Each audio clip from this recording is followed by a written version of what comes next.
In the middle of the 17th century, interested Londoners could purchase the weekly issue of the Bills of Mortality.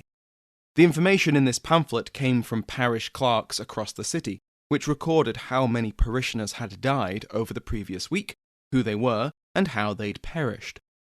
In a metropolis like London, death was a constant presence, and these bills were always full of names. For the price of a penny, Londoners could learn the fates of friends, colleagues, and complete strangers. At the end of the first week of 1665, one entry in the Bill of Mortality caught some special attention. In the parish of St. Giles in the Fields, a deceased woman's body showed worrying symptoms, the dreaded black buboes of plague. But there was no immediate alarm. St. Giles in the Fields was far from the Thames and the prosperous City of London. There had been 2 confirmed deaths of plague in the parish in December, but that had been the worst of it. And besides, the government was not unprepared, and they were watchful for signs of plague.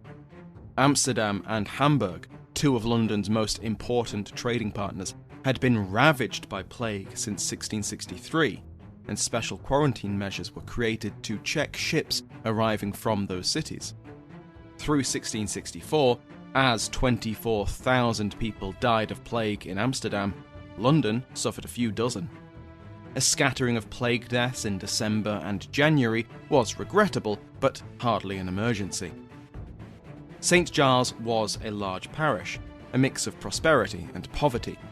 Wealthy residents included members of the Royal Society and international merchants, living in grand brick houses and enjoying the Restoration theatres along the nearby Drury Lane. But St. Giles's poorest parishioners lived in wooden tenements tightly crammed into narrow lanes. In February, another death from plague was registered by the clerk in St. Giles in the Fields. Again, not concerning on its own, but keen observers noticed that there was an uptick in parish deaths week on week. It wasn't just plague, typhus was prowling the parish too, but rumours soon swirled that St. Giles in the Fields was infected. But these rumours were not enough to put people off their entertainment. Every day, hundreds of Londoners flocked to the theatres of Drury Lane, and people crammed into venues like the King's Playhouse and the Duke's Playhouse to enjoy the latest Restoration innovation. Actresses, women, up on stage, playing female characters which had once been reserved for young men. Once their chosen performance was over, the theatre-goers went back to their homes all across London, and if a few of them left, idly scratching at their arms, or neck, or leg, what was the harm? By July, everyone who had the means was fleeing London, as people began dying in droves. Bodies marked with black boils were tossed into mass graves, and red crosses covered doors from St. Giles to Westminster. Soon there were too many dead and too few living to bury them. Shrouded corpses began to be stacked against walls, like so many sacks of grain, rotting in the summer heat. This was the last Great Plague outbreak in London, and it carried away a fifth of the city's population, 100,000 people.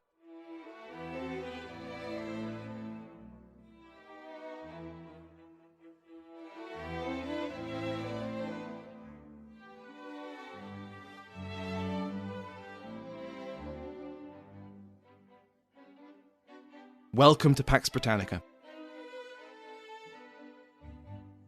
Season 4, Episode 5, The Great Plague of London.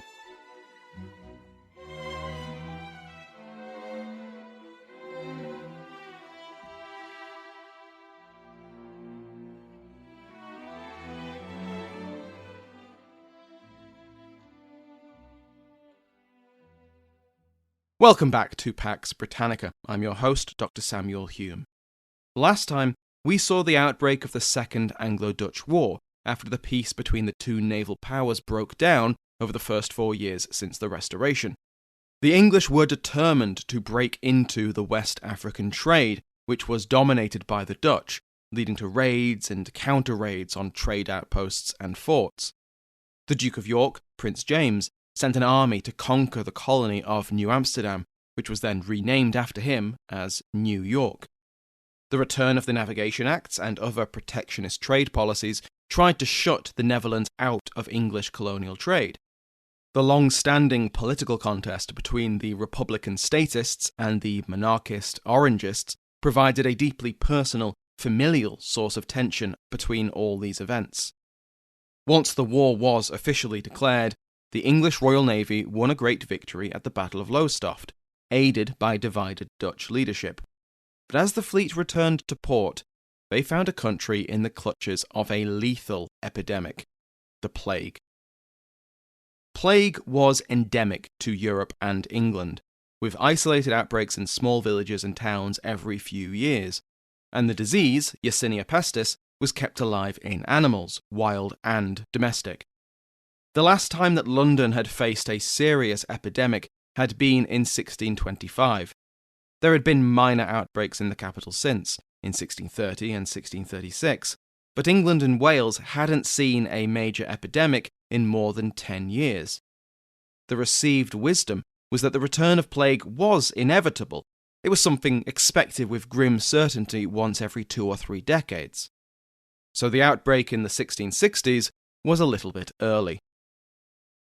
The outbreak which actually led to the Great Plague of 1665 seems to have reached England from the Netherlands. We can't be entirely sure that's where it came from. The first recorded cases were far from the Thames and the ports, where you might expect to find the first evidence of plague if it did come from international shipping. But it is the most likely source. Amsterdam was wrestling with the infection since 1663, and as we saw in the opening of today's episode, ships inbound from the Netherlands were quarantined to try and stop the spread. These measures collapsed as war broke out between the two nations, but it seems almost inevitable that plague would reach London somehow. The outbreak in Northern Europe is suspected to have come from the Eastern Mediterranean, particularly the Ottoman Empire, which faced a huge epidemic from 1661. Plague moved from infected rat to infected rat, just as those rats moved from ship to ship, and those ships moved from Constantinople to Amsterdam to London. By the end of April 1665, the bills of mortality recorded another 2 plague deaths in St. Giles-in-the-Field. These reports are almost certainly inaccurate. Many contemporaries and historians believe that even at this stage of the epidemic, the true death toll from plague was much higher. Because everyone, at every stage of collecting the data, had a reason to fudge the numbers. Relatives and neighbours of the deceased might pressure or bribe officials responsible for recording the cause of death, for personal reasons, or to avoid their building being quarantined. Parish clerks might miss a few deaths here and there, since visitors would stay away from an infected region and current residents might leave. The government was also eager to avoid the true extent of the epidemic being known, for both domestic and international reasons. Domestically, they wanted to avoid a panic and a premature exodus from London when the kingdom desperately needed business to carry on as usual. Internationally, the longer the plague epidemic could be concealed from foreign observers, the better the Stuarts' position would be, especially as the war with the Dutch escalated. And beyond any deliberate inaccuracies, there's never been a bureaucracy with perfectly accurate statistics, and certainly not an early modern one. But even taking these factors into account, the bills of mortality still show a marked increase in plague deaths as 1665 wore on. Total deaths across London were higher than average, which is perhaps the shadow of various families, neighbours and clerks hiding the true extent of the plague. You can lie or be mistaken about how someone died, but it's hard to hide the fact that they were still dead and they still needed burying. As spring turned to summer and the weather got warmer, the epidemic truly erupted. In the first week of June, the bills reported that 10% of London's 400 deaths were due to plague. By the end of June, that had risen to 40%, and weekly deaths had climbed to more than 600. William Petty, the man behind the Downes Survey of Ireland and a noted polymath, gave a general rule of thumb. that plague was out of control once it reached 100 deaths in a week. By his metric, London was now in the grips of plague.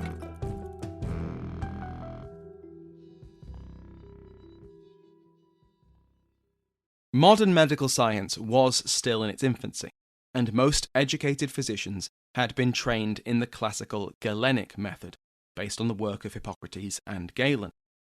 Illness was caused by an imbalance in the four humours: black bile, yellow bile, blood, and phlegm. To treat an illness meant rebalancing those humours. An excess of blood could be resolved by bleeding. An excess in bile could be addressed by applying hot cups to the sick. Purges, sweating, and emetics to induce vomiting were all used to try and rebalance the humours, which sometimes had a positive effect, sometimes did nothing, and sometimes actively made the patient worse. The infection vector, how disease actively spread, was poorly understood. Miasma was blamed for this, with the idea that sickness came from horrible smells caused by stagnant water, human waste, and rot. Miasma could be treated by cleaning operations, and in times of epidemics, including in 1665, the authorities ordered streets to be cleaned.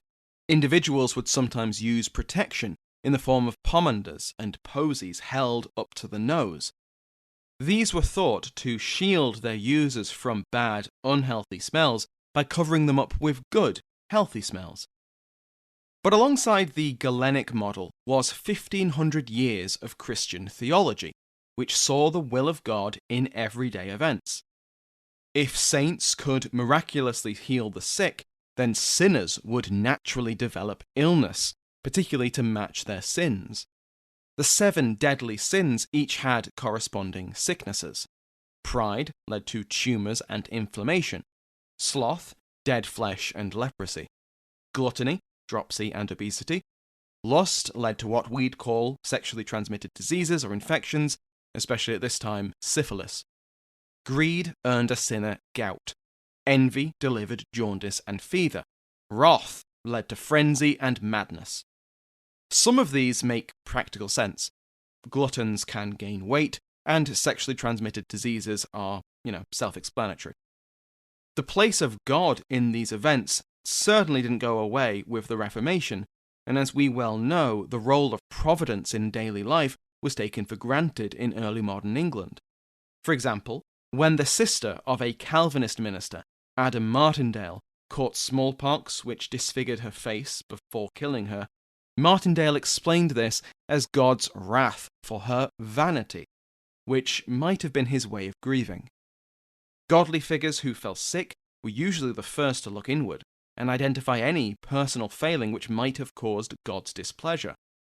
And if they couldn't find any failing, if they concluded that they were among the flawless and pious godly elect, well, that was fine too, because the Bible showed, like with the story of Job, how God loved to test his faithful. Within this framework, epidemics like plague were caused by a general sinfulness within society. Sabbath breaking, ungodliness among the population, a sinful community. Epidemics often hit the poorest communities hardest, which only proved this mindset among better-off contemporaries, because the poor were, in their eyes, more likely to sin, and so they called God's wrath down upon them more. Both of these outlooks combined in early modern England without much difficulty, because God worked through natural causes. So though some people explained sickness entirely through one or the other, most people, including the authorities, generally accepted both at once. So when an epidemic struck, like in 1665, the authorities, church and state, invoked fasts and public repentance, as well as more practical, earthly healthcare procedures, like quarantines and medical checks. When particularly zealous ministers preached that an epidemic was due to a community's sins and should be suffered, or even that it would only harm the sinners and the godly had nothing to fear, the authorities quickly shut them up. As Keith Thomas neatly puts it, quote, "The threatened population repented, but they also tried to run away." End quote.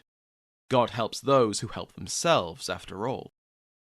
But also part of Christian and particularly Protestant ideology was the concept that the human body was God's gift, and so it had to be preserved and not squandered. Suicide was obviously frowned upon for this reason, and in the first century of the Reformation, those who attempted it were harshly punished. But also someone eating or drinking to excess was not only committing sin, but also harming the body which God had given them. Likewise, as well as repenting, the sick were also expected to listen to and follow medical advice. If God answered your prayers with medicine and medical aid, then it was hubris and itself sinful to reject that aid and rely only on prayers, when the prayers sent the aid. This was the medical culture which King Charles's government was working in, and it was certainly not idle. In the first weeks of the outbreak, before it became widely known that plague was spreading, the king visited the College of Physicians. He asked about infectious diseases, how they spread, and how they could be treated.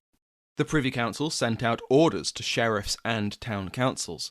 The link between dirt and disease was targeted. Streets were ordered cleaned, and bonfires, laced with herbs to ward off miasma, were set up on corners. These measures did help stem the spread of infection. Cleaner streets meant less food for rats, and the bonfires would have helped scare them away. The connection between plague and animals was known, but off the mark. Instead of focusing on rats and other major carriers of fleas, authorities banned dogs, cats, and tame pigeons from being outside. Some went on ill-advised rampages, killing all dogs and cats in their jurisdiction, which the plague rats would be very grateful for. Quarantine measures were quickly put in place. Houses suspected of plague were informed that they were under quarantine and not permitted to leave. Their doors were painted with a red cross and a sign nailed to the building: "Lord, have mercy on our souls." At least one house rejected this lockdown early on in the plague, and its tenants tore down the sign before dancing and mingling in the street. Others were evicted from their homes and put into pest houses, as authorities attempted to put all the infected in one place to preserve the healthy population. Starting in June, people began fleeing London in droves. Even at court, people were champing at the bit to get out of the city, but they were held back by courtesy and propriety. The Royal Navy had just been victorious at the Battle of Lowestoft, and it wouldn't be seemly for the king and his court to run away before congratulating the victors. So, York and his officers, minus Sir John Lawson, who was slowly dying in Greenwich, met with the king in Whitehall on the 16th. By the 17th, some courtiers were already gone. By the end of June, Samuel Pepys, who remained in London, only moving to Greenwich when the Navy Board relocated there for safety, recorded how only a few of the country's leading men had remained in the capital. Albemarle was one of them, Clarendon was another. Allinson and Dorothy Moote suggest that perhaps 200,000 people fled London, out of a population of around 500,000. The royal court was no exception. The king and his court fled from Whitehall Palace to Hampton Court and then to Windsor, finally ending up at Salisbury. But even so, several minor courtiers died from the disease. Salisbury itself went into lockdown, with only people approved by the mayor allowed to enter or leave. Charles and York were, obviously, exempt from these restrictions, and the two men travelled the country trying to maintain the war effort even as the kingdom's ordinary business collapsed. Because when Londoners fled the city, they took the plague with them. A network of death followed. London was like a lanced boil, and infections spread along the major roads and trade links. The Great North Road spread the plague up to York and Cheshire. Villages all along the Thames were ravaged, and plague rats arrived in Newcastle on returning coal ships. Ipswich, Dover, and Canterbury all suffered intense spikes of plague deaths, and Colchester suffered terribly, second only to London in the number of deaths, and exceeding it in proportion to the population. The dockyards of Woolwich were hit by plague, stopping work entirely. Many of these towns were important naval hubs, either for construction or supply, far from ideal during a naval war. Inland cities closed their gates to outsiders unless they could prove they were healthy, either by medical examination or by providing a medical certificate. Wagons and carts were quarantined for weeks. In Poole, plague victims were shut up into a single house, and a local woman who had been condemned for death for an earlier crime was promised amnesty if she risked her life tending to them. She seems to have done this dangerous work, but was hanged anyway after the plague passed. Even as the infection spread across England, London remained the clear centre of the outbreak. The government banned all fairs and public markets within 50 miles. Of course, once plague was within these other towns and cities, the wealthy often fled those too. When the university in Cambridge shut up from the plague, a young student, Isaac, son of a prosperous gentleman called Samuel Newton, went home to Lincolnshire. This young student would credit this exile from school and watching an apple fall from a tree as his first inkling of the force of gravity. England's closest neighbours didn't just watch as the Black Death riddled the kingdom. They actively and firmly shut their gates and ports. The Privy Council of Scotland forbade trade with any infected English town, any ships arriving from their southern neighbour were quarantined, and the Anglo-Scottish border was sealed. Arriving merchants were also put into quarantine. France, without a land border or shared monarch pushing for a softer touch, went straight for the nuclear option, a complete ban on English ships entering French ports under threat of execution. Similar ruthlessness was present within England. Samuel Pepys records how fear of the plague made people cruel. Anyone suspected of infection, real or not, was often jettisoned by family and friends. Pepys himself was not immune to this. He records how when one of his employees came to work with a headache, one of the earliest symptoms of plague, Pepys had him thrown out of the building. It was just a headache, and he was back at work the next day, which must have been a bit awkward. Those who stayed in London, out of choice or because they had no other option, did what they could to survive. Some people stayed inside as much as physically possible, avoiding contact with the outside world and any possible vector of infection. This didn't always work, especially if there were plague rats living in your roof, walls, or floors. Of course, people living in more hygienic conditions, wealthier citizens with larger houses outside of the slums, had a much better time of this. Not just because it was easier to avoid plague rats, but also just because they had a much more comfortable time of it.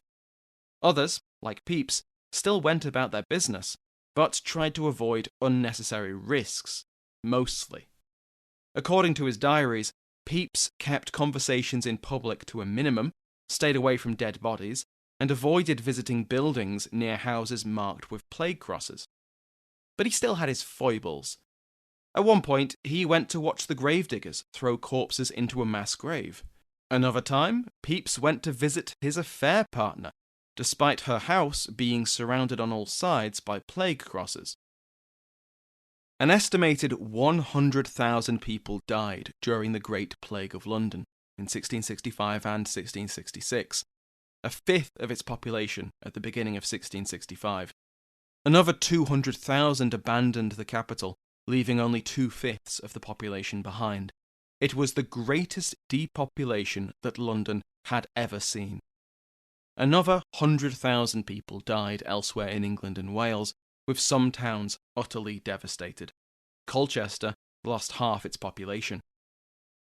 Each of these deaths obviously means countless individual tragedies. Even if we knew them all, there's not enough time in the world to tell them, so I'll just pick one. Evelyn Lord begins her book on the plague with the tale of the 5-year-old John Morley in Cambridge. Young John was the first plague death in Cambridge in 1665, dying in July, watched over by his parents and younger brother.